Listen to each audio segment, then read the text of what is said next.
Então, vamos lá. Começando hoje a aula, vamos aqui compartilhar a tela, tela inteira, compartilhando. Então, tá todo mundo aí vendo a tela, não tá? Tô vendo a tela Sim, da Iana aqui. Parecendo uma também. Iana aqui. Então, vamos lá. A gente vai falar de Roma, né? Roma, na página 467. E vamos fazer a leitura e eu vou pedir para vocês para marcar o que foi importante aí, lembrando que Roma vai cair na prova do segundo bimestre, tá? Então, é importante entender Roma. Depois de aprender sobre a cultura grega, como nós aprendemos na aula passada, e sua importância para a história, é o momento de estudar agora uma outra sociedade de igual relevância, a Roma, né? Desse lado aí, esse desenho aí que o amigo falou que parece uma hiena, na verdade é uma loba, é a loba cap- capitolina, estátua da loba amamentando Rômulo e Remo, ícones da fundação da cidade de Roma, na Itália.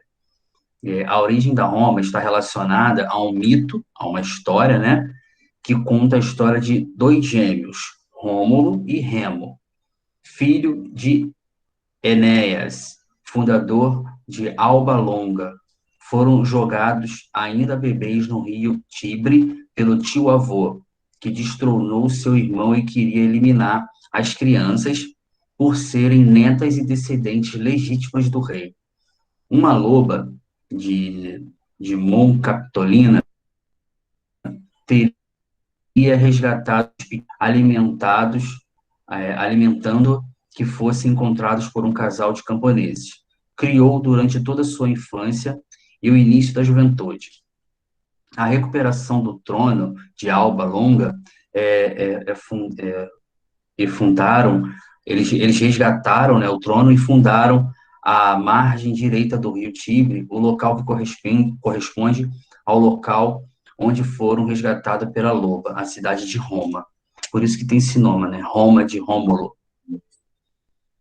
A fundação de Roma. A cidade de Roma, fundada em 753 a.C., ela localiza-se. Deixa eu ver aqui, tem gente pedindo para entrar rapidinho. Vamos voltar. Localiza-se na Península Itálica, próximo ao Mar Mediterrâneo. Lembra que o Mar Mediterrâneo é o que nós estamos estudando, né? As sociedades do Mar Mediterrâneo. E está situada na Cordilheira dos Alpes, cercada pelo Mar Adriático, Jônico e Tirreno. Essa parte aqui é para vocês marcarem, tá? Marca essa parte aqui essa daqui, ó. A localização de Roma em sua fundação, tá? Segundo historiadores, a cidade se consolidou em decorrência principalmente de três povos que se fixaram no local. E aí, quais são esses povos? Esses têm que marcar os gregos, os etruscos e os italiotas. Então, marca isso aí, tá? Desde a sua origem, Roma foi composta de pessoas de várias tribos ou grupos de etnias. Ao longo do século, essa sociedade desenvolveu um governo de poder compartilhado entre grupos de família. A história de Roma é dividida em três grandes períodos. Quais são os períodos que dividem a história de Roma? Fica a dica aí, tá? Monarquia, república e império. Então, nós temos que entender esses três tipos de governo.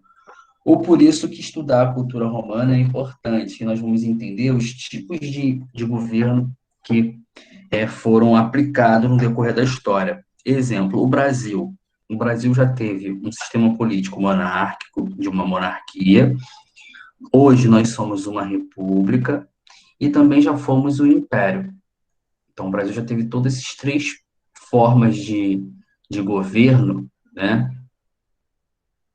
Esses três períodos históricos aqui, o Brasil já teve, já conviveu com isso.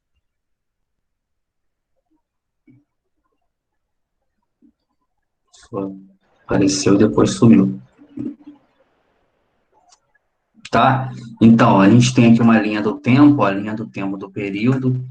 Lembrando que tudo isso aqui, ó, nós temos uma linha do tempo que vem 600. Aqui é o nascimento de Cristo, então tudo que se conta antes de Cristo, né? Aí zero depois de Cristo, tá?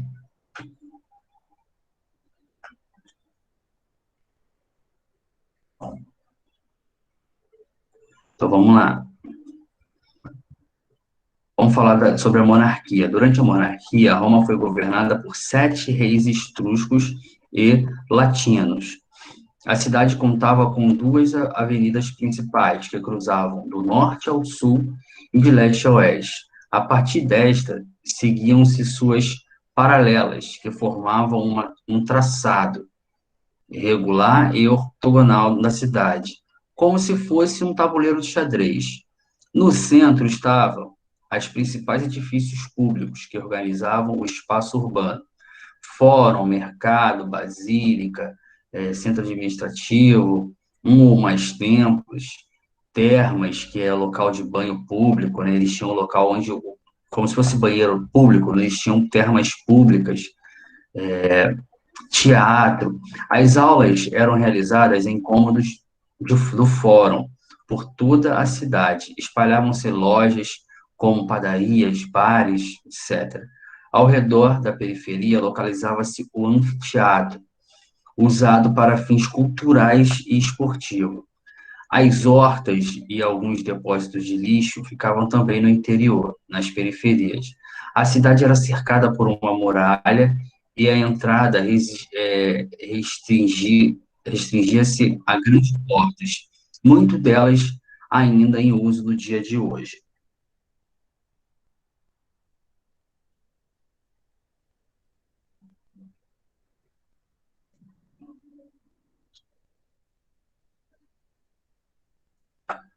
A Isabela está falando num grupo que eu não estou aceitando ela. Vamos ver.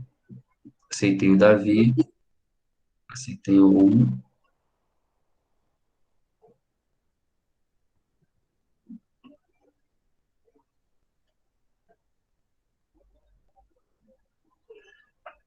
Ó, ela não está solicitando aqui, não. Chegou a Isabela aí? Isabela chegou?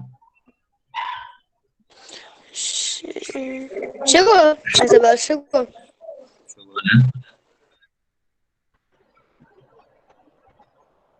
Aceitei todo mundo já. Vamos lá, então, continuando a leitura aqui. Qualquer coisa aí, se alguém estiver pedindo para entrar e eu não ver, vocês avisam, tá? Que eu estou na leitura aqui, acaba que eu fico meio travado.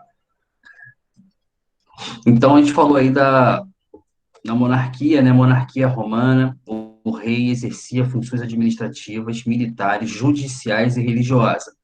Seu cargo não era hereditário e seus poderes eram limitados. O Senado era formado pelas gens, responsável pela escolha do rei. A Assembleia constituía de 300 membros e ficava encarregada de aceitar ou rejeitar a nomeação do monarca, além de responder por assuntos referentes às guerras. Então, gens aqui, ó, tá vendo? É importante essa sinalização. É um chefe de cada uma das unidades básicas da sociedade romana durante a monarquia. É como se na monarquia nós tivemos um grupo que representava as famílias, e esses grupos, eles iam montar a assembleia. A assembleia é um grupo que iria escolher o monarca que iria assumir o controle, que seria o rei escolhido para o controle de Roma. E ele tinha uma função administrativa, militar, judicial e religiosa, tá? Lembrando, não era um cargo de hereditário, né? Não passava de pai para filho. Quem escolhia era os gens, que é a Então, Assembleia. era tipo uma eleição. Exatamente, só que essa eleição não era aberta ao povo, como a gente conhece hoje. É fechada aos grupos, e esses grupos são chamados de gens, né? Que forma uma assembleia. Assembleia significa reunião. Sabe quando a gente fala assim, Assembleia de Deus? É como se fosse reunião para Deus. Então, essa palavra assembleia é reunião. Então, quando se montava essa reunião, ela era constituída por 300 membros, 300 pessoas. E essas 300 pessoas ficavam encarregadas de escolher o rei de Roma, tá? Continuando, ó. A cidade de Roma contava com três ordens principais: a plebeia, a equestre e a senatorial. Então, isso aqui é o mais importante que a gente vai falar hoje, ó. Isso aqui, essas, essa organização da cidade de Roma. Então, memorize isso daí, tá? Aí a gente vai explicar um por um aqui, ó. Os Professor, plebeus. pode marcar no livro? Oi? Essa parte pode marcar no livro? Não, isso tudo que eu estou falando para vocês assim, ó, é importante, que eu estou marcando aqui na minha tela, é para vocês marcarem aí, Tá bom. Uhum. tá? Aí fica a dica aí, que se eu estou marcando aqui, porque é, né, importante. Então, ó, essa parte aqui, nós vamos explicar agora, ó. Dos três, a plébia, né, os plebeios, né, eram cidadãos comuns, em sua maioria pobres. Então, os plebeus são os pobres dessa sociedade. Os equestres, ou cavaleiros, que aí, ó, isso aqui eu acho que fica muito mais fácil gravar como cavaleiros, né? Eram aqueles que originalmente dispunham de posses suficientes para serem cavaleiros do exército e mais tarde, com uma renda mínima, mediana, tornavam-se comerciantes. Cavaleiros são aqueles que fazem parte do exército, que tem uma renda média, tá? Em geral, eles não se ocupavam diretamente da política, mas mantinham estreitas relações com a nobreza. Os pertencentes à ordem senatorial eram nobres e os únicos que podiam participar do Senado. Com renda mínima elevada, eles ganhavam bem, ganhavam dinheiro legal, né? E não podiam praticar comércio, que não era uma atividade muito valorizada, embora as riquezas trazidas por ela, contraditoriamente, fossem muito apreciadas. Porém, parece estranho, mas é isso mesmo. Os senadores eram proibidos de comercializar. Então, quem participava da política, quem era do setor político, não podia participar de comércio. Além dessas ordens principais, haviam outras, como os agricultores, pastores, mercadores, cobradores de impostos e dos sacerdotes.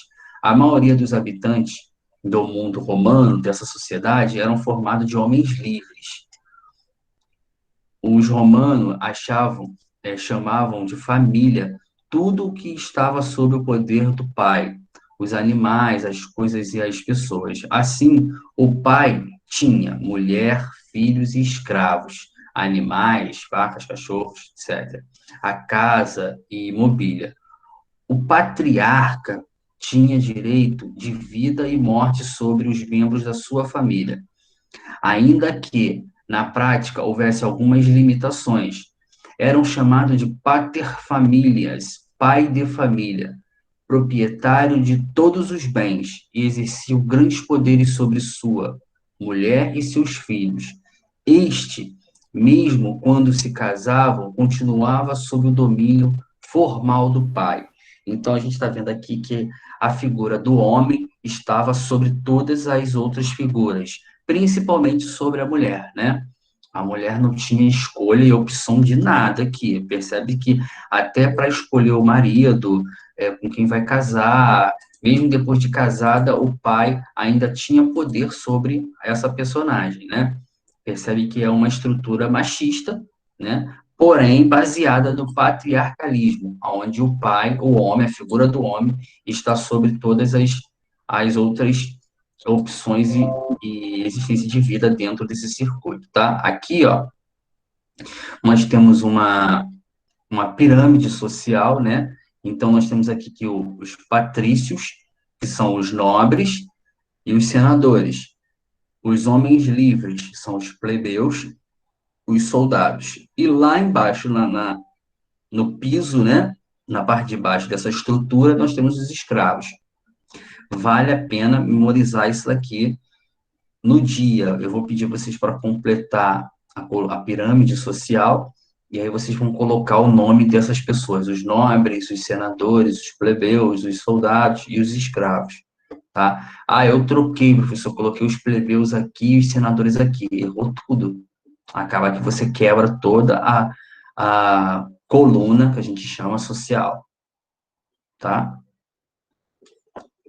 Voltando aqui, ó, as crianças frequentavam a escola para aprender a ler e começavam a ter aulas tanto em casa quanto com professores particulares. Os alunos tinham que levar seu material escolar, tinteiros, pena, cadernos de madeira para os exercícios e encontravam na escola livros que deviam estudar. Almoçavam em casa e voltavam à tarde para continuar o estudo. Então, o estudo era integral, de manhã e de tarde, né? Para a criança existia o estatuto jurídico específico. O direito romano distinguia três categorias de crianças e jovens, de acordo com a idade. Os meninos, os impúberos e os menores de 25 anos. A criança era o bebê. O impúbere era aquele que ainda não tinha atingido a puberdade ou tido o nascimento dos pelos, sob a autoridade do pai ou de um tutor. E os de 25 anos eram os quase adultos. Nós temos aqui o exemplo, tá vendo? Então, o homem, o patriarcal, ele era responsável por todo esse outro grupo que tem aqui. Lembrando que ele tinha o controle de tudo mesmo, até da vida, com quem vai casar, com quem não vai casar, o que vai fazer, o que vai ser. Era esse personagem que decidia. Isso se chama sistema patriarcal. A maioria dos romanos eram pobres, a plebeia, né? E se casava não em virtude dos arranjos de família, mas para poder ajudar um ao outro no trabalho. A diferença de idade entre marido e mulher, pertencentes à classe pobre, era geralmente menor do que os casais ricos, os patrícios. Os plebeus, como eram chamados, dispunha de poucos escravos, e às vezes eram o número zero, não tinha nada ali. Desde cedo, os pais no sustento da casa, e geralmente aprendiam a ler e escrever com a própria família. A educação romana era, sobretudo, destinada aos jovens ricos, os quais eram preparados para atuar nos tribunais ou na vida pública. Esse grupo de ricos, que são os senadores, e como está aqui na coluna, ó, os nobres e os senadores, eles são chamados de patrícios, né? São chamados de patrícios. Os patrícios eram cidadãos livres e tinham direitos. Os plebeus, classe composta de descendentes de pobres e estrangeiros, homens livres e escravos, não dispunham dos mesmos direitos, de modo que eram considerados não cidadãos. A plebe se revoltou várias vezes em virtude dessa situação, pois reclamava os mesmos direitos, que os patrícios. No século V a.C., os plebeus conquistaram um espaço para defender os seus interesses. No caso aí, nós vamos ver o tributo da plebe. Posteriormente, obtiveram acesso ao magistrados e ao senado, e adquiriram o direito de casarem-se com membros das famílias patrícias, com pessoas nobres, né? Agora a gente vai falar sobre a República, né? Durante a República, houve uma expansão do território. Os romanos conquistaram várias cidades e regiões e controlaram o mar Mediterrâneo.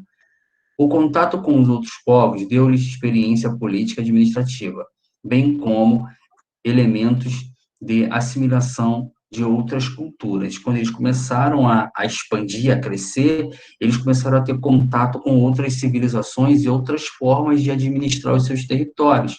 Eles vão aderir isso para eles, bem como elementos da civilização de outras culturas, como dos gregos, dos quais tiveram uma influência considerável. A República chegou no fim do século 27 a.C., com disputas de diferentes grupos pelo poder.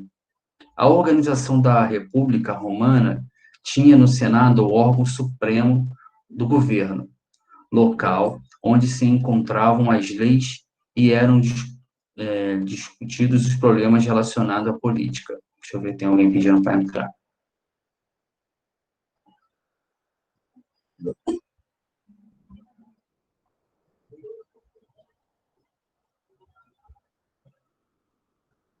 Os magistrados, oficiais eleitos, recebiam cargos temporários e elevados de seu trabalho e eram dirigir estado administrativo da cidade.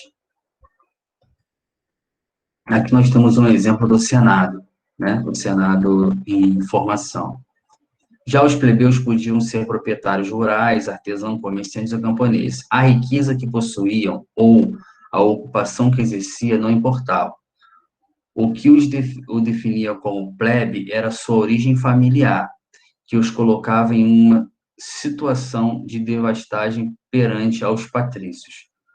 Como não tinham os mesmos direitos que eles, alguns plebeus adquiriram o status de clientes quando se vinculavam a um égem, aquilo que a gente falou, a um grupo familiar, né? De maneira que recebiam a proteção do pater, no caso, o poder patriarcal do pai, a quem deviam obediência e serviços em troca de proteção. Então, aqui nós temos o sistema de clientelismo, status de cliente. Essa palavra, eu sou cliente da loja tal. Essa palavra cliente é aquela pessoa que se vinculava a um outro grupo, e aqui, a partir desse momento, ele passa a ter uma certa importância. Então, ele vai ter aí uma ligação clientelista com a pater, que é o sistema patriarcal.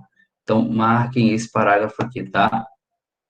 Todo esse parágrafo aqui, e bota aí a importância dele, aí bota um asterisco, uma cruzinha, que ele vai cair na sua prova. Assim, podiam participar das assembleias dos comitês, sua principal função era aprovar ou rejeitar as leis que o Senado propunha. Os plebeus conquistaram o direito de ocupar a magistratura e fazer parte do Senado.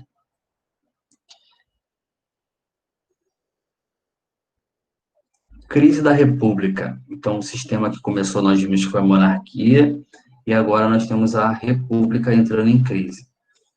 A crise da República se deu por uma série de fatores. A conquista realizadas durante o período republicano proporcionaram muitas riquezas para Roma, e os militares e patrícios se beneficiaram e obtiveram uma grande quantidade de terras. Por um outro lado, boa parte da sociedade, como a dos camponeses, precisou deixar suas terras para se inscrever no exército. Os plebeus se viram descontentes com o aumento da desigualdade social, o que gerou uma série de revoltas. Diante dessa situação, o Senado cedeu o poder a vários líderes militares, que terminaram enfrentando-se em guerras civis. No ano de 48 a.C., um dos líderes militares, Judas, que é um dos mais conhecidos, assumiu todo o poder e enfrentou o Senado em uma guerra civil. O líder foi morto 4 anos depois de chegar ao poder. Ele foi sucedido por Otávio, seu sobrinho e filho adotivo. A fase do Império foi um período de estabilidade para o povo romano. Houve uma implantação de muitas políticas sociais que nós vamos ver que, então, agora o Império substitui a República. Então, qual é a ideia aí? Quais são os tipos? Monarquia, República e Império.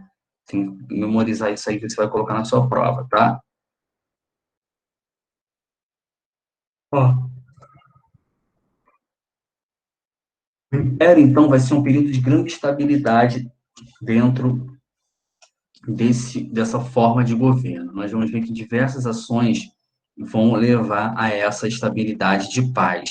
Centralização do poder, manutenção do Senado, a Pax Romana. Nós vamos depois aprofundar isso, tá? Então, a formação do Império Romano agora. A Guerra Civil em Roma estava mergulhada e terminou no ano de 31 a.C., com a vitória de Otávio. No ano de 27 a.C., o Senado lhe concedeu o título sagrado de Augusto Divino. Isso significa que todas as suas realizações estavam sob proteção dos deuses. Assim, se iniciava o Império Romano. Deixa eu aceitar aqui, que Emily está pedindo para entrar. Então, Otávio Augusto exercia os poderes de chefe do exército, pregando justiças e leis. Além de ser considerado um líder religioso, o governante organizou um poderoso exército que permitiu a expansão dos territórios do império e o controle efetivo de todas as províncias. Teve início uma época de estabilidade e prosperidade. Para controlar o vasto território, era necessário criar uma administração. As províncias eram então governadas por representantes do imperador e pagavam a ele altos impostos, o que constituía importante fonte de renda para o Estado. Com os impostos eram realizados o pagamento do exército e muitos funcionários. As províncias também forneciam, principalmente pelo mar Mediterrâneo, alimentos e muitos outros produtos, como metais e cavalos. Cada cidade tinha o próprio governo, que funcionava em pequenas escala. Como Roma, o governo da cidade era formado por vários magistrados responsáveis pela manutenção da ordem, das obras públicas e das coletas de impostos. Então, a gente percebe que esse império cresceu muito, e ele começou a ser administrado através da cobrança de muito imposto e domínio sobre as pequenas cidades em volta de Roma, tá? E também esse império vai ser muito poderoso no seu exército, né? O exército romano era muito forte, muito poderoso. Quanto ao exército o exército romano, cada soldado era responsável pelo pagamento de suas armas. Como eles dispunham de posses, investiam também em bons cavalos, constituindo um considerável grupo armado. Cada homem tinha um par de dardos e uma espada, bem como armadura, capacete e escudo. Alguns soldados carregavam arcos, outros eram responsáveis pelas catapultas. Os soldados ou legionários se dividiam em grupos de 100 e eram liderados por um centurião. Roma viveu um considerável momento de riqueza, tornando-se uma grande cidade do império. A organização romana permitiu o crescimento econômico entre os diferentes povos do império, chegando ao apogeu da sua civilização. Desintegração do império.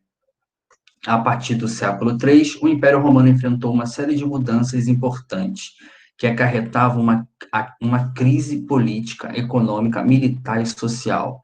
Apesar da insegurança das fronteiras, após as conquistas, o exército tentou manter e defender o império. No entanto, isso era capaz e mais difícil, porque os povos germânicos, que a gente vai chamar esses germânicos de bárbaros, né, vindo do norte da Europa, a quem os romanos chamavam de bárbaros, atacavam as civilizações repentinamente.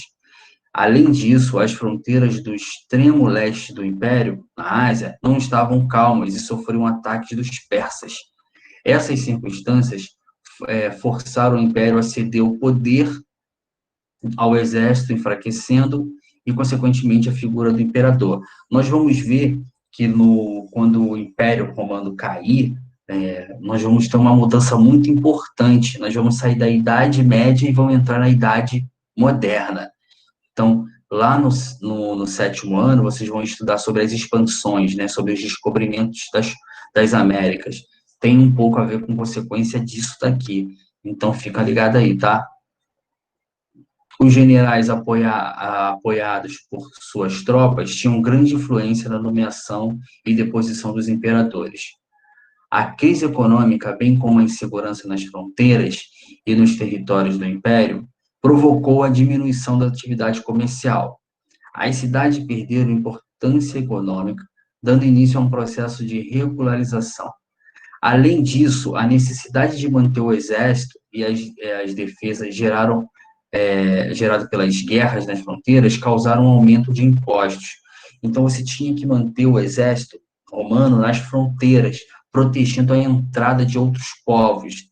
Que povos são esses? Povos que queriam ocupar o terreno para dominar o comércio, dominar as riquezas locais, né?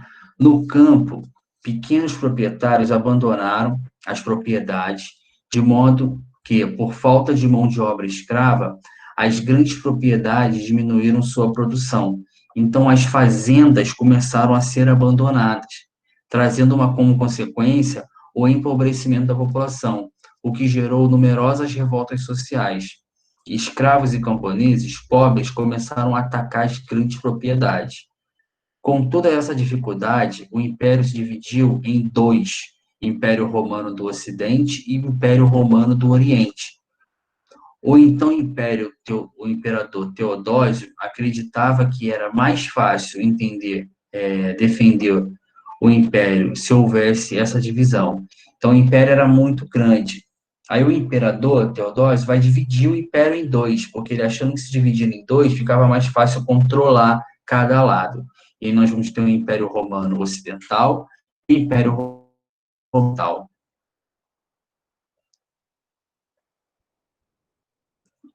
Religião romana. A religião romana, os romanos realizavam cultos agrários, proferido pelas famílias dos patrícios, e os rituais estavam relacionados às colheitas e plantações. Repara que a gente não está falando aqui defendendo ou dizendo que é certo ou errado a religião de ninguém. A gente está falando de religião referente à religião romana daquele período. Levando em consideração que Jesus ainda nem nasceu, ainda nem morreu dentro desse conceito aqui, né? Então, a religião grega romana, naquele período, ela era dedicada às colheitas e às plantações. Com as conquistas de grandes impérios e território, conforme Roma foi crescendo, aumentando o seu tamanho e também se expandindo para outros lugares, o povo romano teve contato com diferentes etnias, grupos e religiões, de modo que os rituais religiosos de Roma, provenientes de cada grupo por onde eles chegavam, eram respeitados e mantidos. Assim, pode-se dizer que a religião romana era politeísta, que é isso, de diversos deuses, eles acreditavam em diversos deuses, e antropomórfica, crença religiosa que atribuía características e formas humanas aos deuses. Então, essa palavra aqui é muito importante, a questão da antropomorfia, que é a questão do Deus estar sendo inserido como um ser humano, tá? Principalmente das influências dos gregos. Os romanos incorporavam vários deuses gregos em sua religião, passando os seus nomes para o latim e mantendo seus atributos. Além disso, faziam oferendas, sacrifícios, procissões e mantinham um santuário doméstico para os deuses dos familiares. Aí nós temos aqui o deus Baco, o Ceres, que vai dar cereal, né? Diana, o Febo, Juno e o Júpiter. Aqui embaixo nós temos o deus Marte, deus Mercúrio, Minerva, Netuno, Vênus e Vulcano. Repara que muitos desses vai virar nome de planetas, né? Os 12 deuses do Olimpo: Zeus, Poseidon, Hera, Hades, Palas Atenas, Apolo, Artemis, Afrodite, Hermes, Ares e Hefestos. Esses que eu falei, né? Professor, Eu conheço todos esses jogando apenas God of War 1. Sim. Os gregos são muito mais conhecidos do que os romanos, né? Então, o nome grego depois vai ser traduzido para o latim, que aí são Zeus, Júpiter, Netuno, Juno, o Hades, né, que é o Plutão. E aí nós temos que memorizar essa planilhazinha aqui, tá? Que vai cair Hera, Senhor do Céu, Deus das nuvens, tá? Aí vocês vão ter que colocar quem são. Aí você vai ter que colocar em grego e em latim. Então, marca no seu livro aí como importante essa planilha aqui, tá? Isso aqui a gente vai pular por enquanto, eu vou voltar depois para falar com vocês. E essa aqui também é brincadeira de Roma antiga.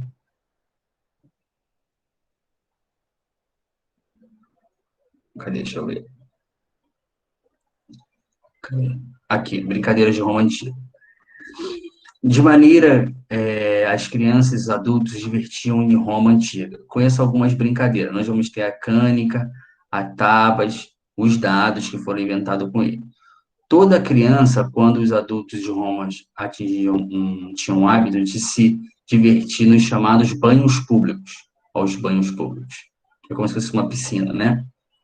Além das atividades mencionadas, os romanos são lembrados até o dia de hoje, especialmente pelas suas duas atrações, por assim dizer, os gladiadores e o espaço público chamado Coliseu. Os gladiadores, né, as lutas de gladiadores, muito importante entre os romanos, faziam parte de um conjunto de festas religiosas financiada pelo Estado, pelo governo. A explicação para a popularidade das lutas encontrava-se na associação entre religiosidade e manutenção da ordem social, pois esses espetáculos sempre terminavam com a mesma ação, o sacrifício humano aos deuses. Os torcedores rabiscavam as paredes do anfiteatro para representar seus ídolos e assimilar o número de vitórias que acumulavam. Também conhecido como anfiteatro Flaviano, o Coliseu foi construído por ordem do imperador Vespasiano em 70 a.C., demorando cerca de 10 anos para ficar pronto. Sua estrutura permitia a entrada de até 50 mil pessoas. Diversos eventos eram realizados no local. O mais famoso eram os combates dos gladiadores, mas havia também caçadas a animais como elefantes, leões, girafas e rinocerontes. Então, galera, eu vou interromper aqui o compartilhamento de tela para vocês não. Vocês estão vendo aí a minha tela agora? Não. Então, é a atividade que nós vamos fazer. Nós vamos entrar agora no intervalo, né? E aí, na volta, eu vou corrigir essa atividade da página 447 e da página 478, tá? A gente vai fazer e vai corrigir nos próximos tempos, tá bom? Então, daqui a 9h10 agora, que hora que a gente volta, Débora? 9h30. 9h30, tá bom? E aí façam esse daí, e eu vou fazer pergunta, e aí quem souber responder vai recebendo aquele pontinho, tá bom? Desses exercícios, tá? Que a gente acabou de Desse falar. exercício? 447 e 448. Professor, eu não vou nem responder mais. Por quê? Já ganhei ponto pra caramba já. Convencidona. Dá, responde sim. Se eles não conseguirem, você ajuda os coleguinhas. Tá, Tá? Então, até daqui a pouco, 9h30, todo mundo de volta. Tá bom? tá. Tá. Então, até logo. Vou encerrar aqui.